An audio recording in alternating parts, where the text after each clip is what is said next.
All right. So I think we all know what we're talking about today. Yeah. Setting goals. And then life happens, right? Yep.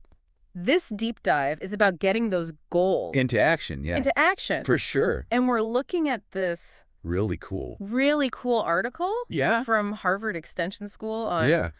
building those concrete plans. It's so easy to get swept away, like Yeah. with the big dreams, and For sure. but sometimes I think that works against us.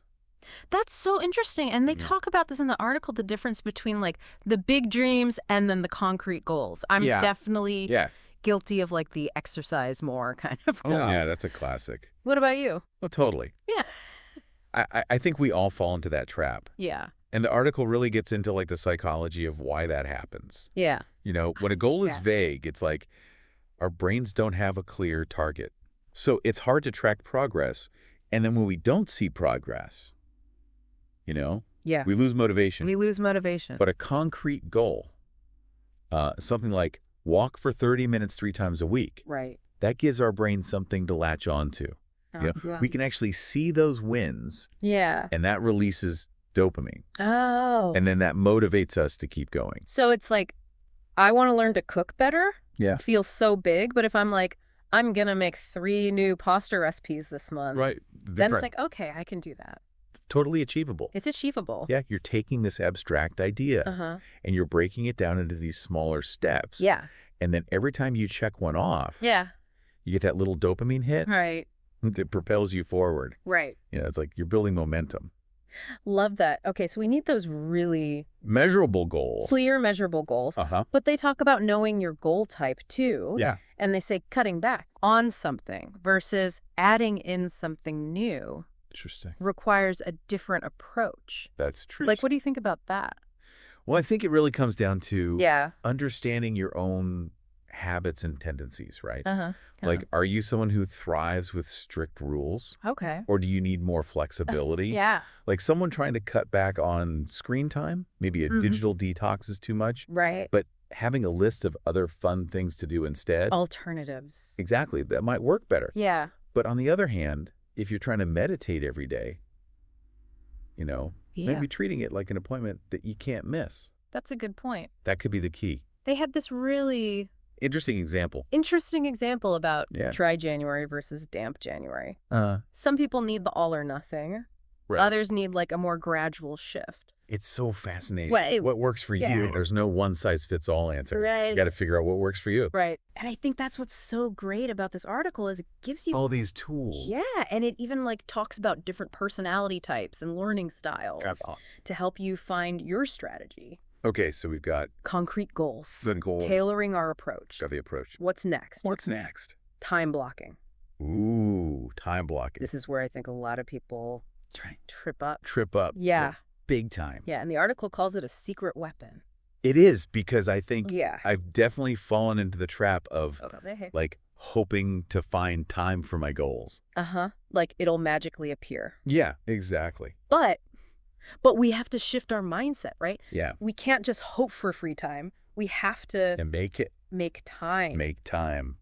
Time blocking is about declaring your priorities. I love that. Yeah. It's not just writing it in the calendar. It's like, It's a statement. this is important to me. You're saying, this matters to me. Yeah. This is worth my time. Exactly. It's Yeah. like when you make a doctor's appointment, Perfect analogy. you don't just like Hope to find time. hope to find time for it. Exactly. You block it out. You block it out. You protect that time. Yeah. And the article actually has this great case study Oh. about an entrepreneur who used time blocking to build a business, Wow. but also make time for family That's amazing. and personal well-being. That's so inspiring. Yeah. Okay, so we've got the goals. We got the approach. We're making the time, Uh-huh. but then The big question. how do we Motivated. motivated Yeah, when things get tough. when things get tough? Well, the article has some really good strategies for that. Okay, awesome. Let's dive into those. Let's do it. They had some really interesting motivation hacks in this article. Okay. One that really stood out was social commitment Okay. and celebrating successes. Well, that's a good one. Like, how do we make those actually work? Well, when we tell other people about our goals, Yeah. We kind of tap into this power of accountability. Okay. Just knowing that someone else is rooting for us. Yeah. Expecting us to actually do it. Right. That can be a huge motivator. Totally. And celebrating successes, even small ones. Yeah. It reinforces that feeling of like, hey, I can do this. I like it, but sometimes it feels weird to share my goals. I get that. Like, what if I don't hit the mark? Yeah, well, the article says it doesn't have to be this big formal thing. Okay. It could be as simple as telling a friend. Right. And asking them to check in with you once in a while. Yeah. Or even joining like an online group. Oh, that's smart. Related to your goal. Makes sense. You can share your progress. Get support from people who get it. Okay. And what about celebrating successes? Oh, yeah. I feel like I get so focused on the end goal. Right, you forget to. That I forget about the little wins along the way. Enjoy the journey. Yeah. It's like we're climbing this mountain. We're so focused on reaching the top. Yeah.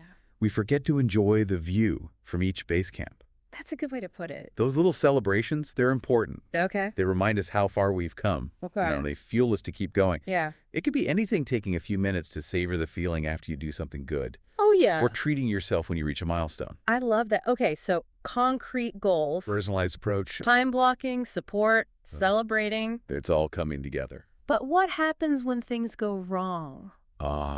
Yes, the inevitable setbacks. Because they're going to happen. Exactly. The article talks about embracing imperfection. That's so important. Which is really resonating with me. That's where the growth mindset comes in. Okay. Setbacks are going to happen, but they don't have to be the end of the world. Yeah. It's about how we look at them. So instead of getting discouraged and giving up, we can use those setbacks as like data points. Exactly, like information. An opportunity to learn and get better.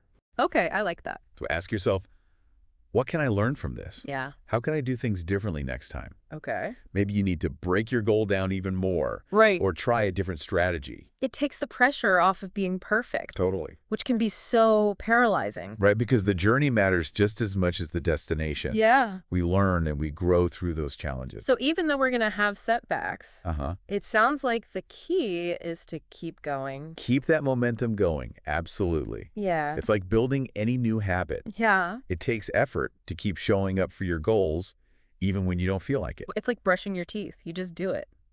Perfect analogy. You don't question it. You just do it every day. We've covered a lot. Concrete goals. Tailoring our approach. Time blocking. Finding support. Celebrating wins. Embracing the imperfections. That's all connected. I'm feeling really inspired. I love that. I'm going to go put all this into practice. That's fantastic. What would you say is the most important takeaway? The most important takeaway. Well, what should our listeners really focus on? Oh, that's a good question.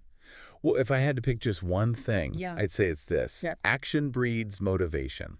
We can get stuck planning and thinking. Oh, yeah. But the real change happens when we actually do something. So true. Even if it's a small step. Yeah. That's what gets us going. I like that. It kickstarts the motivation. It's like we don't have to wait for the perfect time or anything. Just get a start. Just start somewhere. That's so powerful. So as we wrap up, I have a little challenge for you. Oh, I love a challenge. Think of a goal you've been thinking about. Okay. Something you really want to do. Got it. Now ask yourself, what's one tiny thing I can do right now to get started? I love that. It could be so simple. Like what? Write it down. Okay. Think up some ideas. Or even block out 15 minutes tomorrow. Yeah, just to work on it. Even those little things make a difference. I think you're right. It tells your brain this goal is important. It gets the ball rolling. It gets things moving. Yeah. This has been so insightful. It's been great talking with you. I feel like I have a whole new way to think about my goals. I'm glad to hear that. Thank you so much for being here. Of course. Thank you. All right. That's it for today's deep dive. Awesome. We hope you got some great tips. Lots of good stuff. And feel ready to take action. You got this. Until next time, keep learning, keep growing, and keep diving deep.